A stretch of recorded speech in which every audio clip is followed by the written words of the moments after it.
There's so much information out there about stretching, what it can and can't do, when it's best to use stretching. I'm not going to say that stretching is bad or even good for you.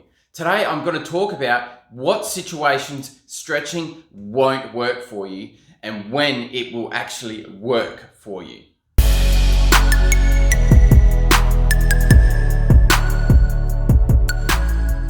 So the first situation where stretching won't really do much for you is in the situation where you're already flexible enough. You just don't know it. There's a difference between flexibility and mobility. So what's the difference between that? So flexibility is having enough range of motion in a certain joint, okay? And I would class mobility as having range of motion in a certain joint, but being able to control that range of motion. So I'll give you an example to do with your shoulder. I've got the flexibility in certain spots, but I don't have the mobility to go that step further. So I'll give you that example. So if you've got your shoulder going overhead like this, okay, without using your T-spine to get more mobility. So at the moment, my shoulders are pretty flexible, okay? So I can get my shoulder all the way back here, right? Okay, which is quite good. But if I give myself, that's my mobility or my active flexibility. But if I grab my hand here and I give my body a bit of support, I can actually get a lot further. So I've actually got more flexibility in that shoulder, but I can only use up to this range, okay? I can't get it much further than that if I use all my muscles. But if I give myself support with my arm and I push it into that range, I can get a lot further back with that shoulder. So you might be asking, well, so how does that make any sense to me? Well, first you need to understand, what does stretching actually do to your body? What does it do for you? What can you get out of it? And the thing that stretching does, that's the thing that it definitely does do, is give you more flexibility and more range of motion temporarily. So for example, if you've got your shoulder, you're stretching up to here, but you can't lift it any further than that. You feels tight, you lift up here, it tightens up, and you just can't get it past that point. But if we want to know how much range of motion you've got in that joint, what we do is we take out your muscles, we passively lift it up. And this is how we test your true flexibility in a joint. So that means you've got a relaxed arm. So you get tight up to here. So relax the arm and just see if you can lift it up with using your arm, like I did to myself, and see if you can get it past that point a bit more. So you might be able to lift it actively with using your muscles up to about here, that's your mobility. But then your flexibility in the actual joint, you can go much, much further there. So what's that telling me? Your flexibility is up to here, but your actual mobility is only up to here. So if you're always stretching here, you're trying to, just stretching that arm, you're not really gaining any more range of motion than what you already have.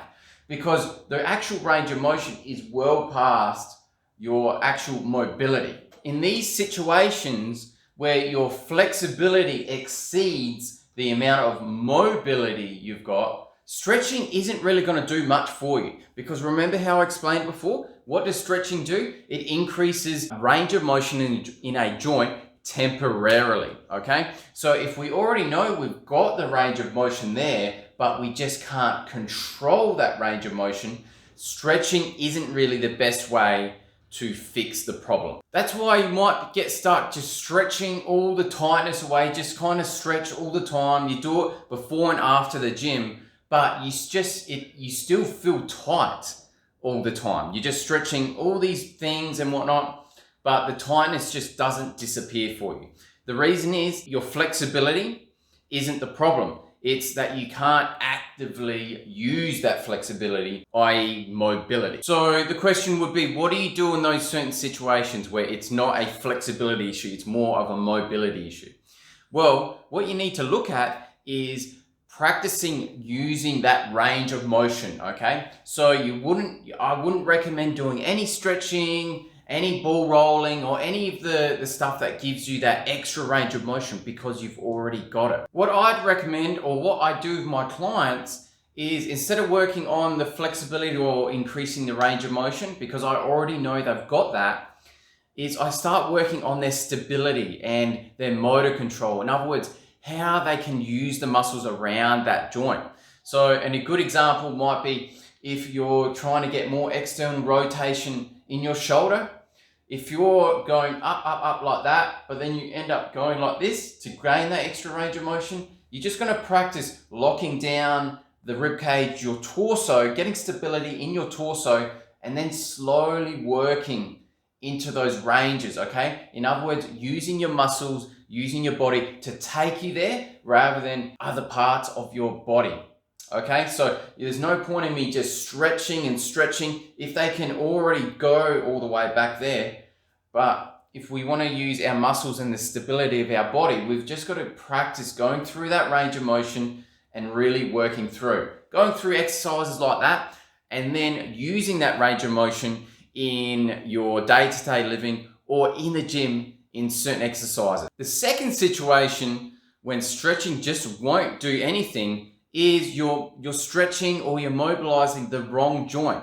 You're thinking that your shoulder's really tight where it's actually your T-spine that's causing the issue. Or you're thinking that your hips are really tight, but it's because your core isn't doing any work and your hips are locking up. I'll use my shoulders as a good example. So let's say, for instance, that we've got quite a rounded back like this, and then I try to lift it up. I really lose quite a bit of range of motion. Whereas if I stand up nice and tall, squeeze my butt, I can get far past my ears. But if I rotate down, I get stuck somehow. Well, you ask yourself, what's the reason? Is it that my shoulder's tight? Or is it something else in my body that's stopping me from getting there? In this situation, if we've got rounded shoulders, we can't get a nice extension in our T-spine. The reason isn't that our shoulders are tight, it's because our T-spine is the issue in the first place, which is making the shoulder feel tight. So in that situation, if your T-spine's quite jammed up and you want to get more flexibility in your shoulders, I would look at foam rolling your T-spine, getting a bit more flexibility and mobility in there, and then seeing if you get a bit more range in your shoulder. It should really work. And the third situation where stretching just doesn't work for you or give the results that you're looking for is stretching every day, all day, every day, and then not using that range of motion that you've just gained. So like I mentioned before, stretching gives you temporary increase in range of motion of a joint. So if you're stretching, you want to touch your toes, and you said, look, you know what? I'm going to be able to touch my toes if I just stretch every day for 30 days, and that should fix the issue. The thing is, you will get extra range of motion because you're doing it every day. It's going to seem like you're keeping that range of motion, but as soon as you stop doing that, you stop doing those stretches, you're going to pretty much go back to the way you were before. The reason is, your body won't keep any range of motion or mobility if you're not using it. So if I stretch my shoulders out, I kept stretching, I get it past my ears every day, but then I stop for 30 days and I don't do any range of motion behind my ears or anything, your body's adaptable, it's efficient.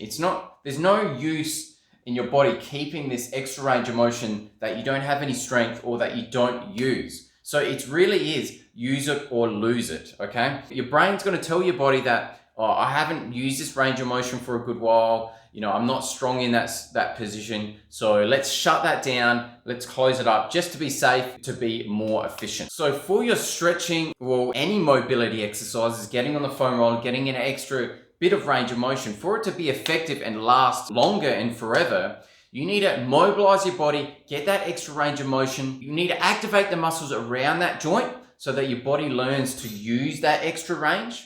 And then you need to put it into something a bit more meaningful to your body. So that might be an overhead press, something that makes sense to your body.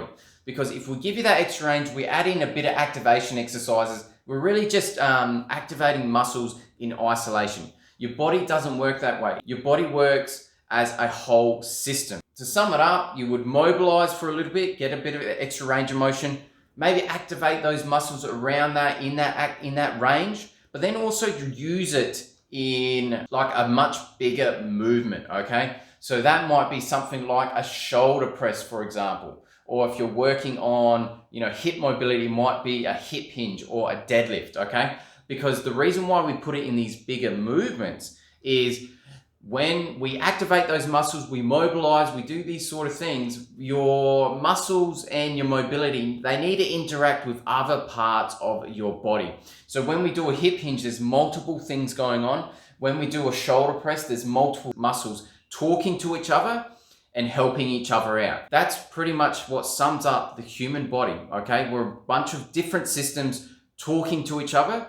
The better your body moves and feels, it usually means that communication between those different systems, those different muscles are working optimally. Anyway, that's it from me. I hope that really makes sense for you. Don't just stretch just for the hell of it. Don't think that stretching is always going to work for you. Always ask why you feel tight, why are you doing the stretching, and is it going to be effective, or is there a more effective way of doing these things? And I've given you a few great ways to do that, so that if you do use your stretching, you don't have to keep doing it for years and years and years and then still not be flexible. So if you're going in and out of the gym, you're trying to get flexible, you're trying to get out of pain, you get out of pain, you go back into the gym and all that stuff gets undone, and then you repeat that same process over and over, well, I've got a great little guide for you. It's called the 7 Lifts to Bulletproof Your Body After Injury, okay? It's just a little guide that I've put together for people that have got injured, go back to the gym and keep getting re-injured, okay? It's a step-by-step process on how to do the lifts in the safest way and most effective way, so that you don't keep on going on this endless merry-go-round of pain and immobility. What I'll do is I'll drop that in the description down below, so you can give that a click. Otherwise, also give me a thumbs up. Make sure to subscribe if you want to see more videos just like this. My name's Adam, and I help you return to the gym and stay.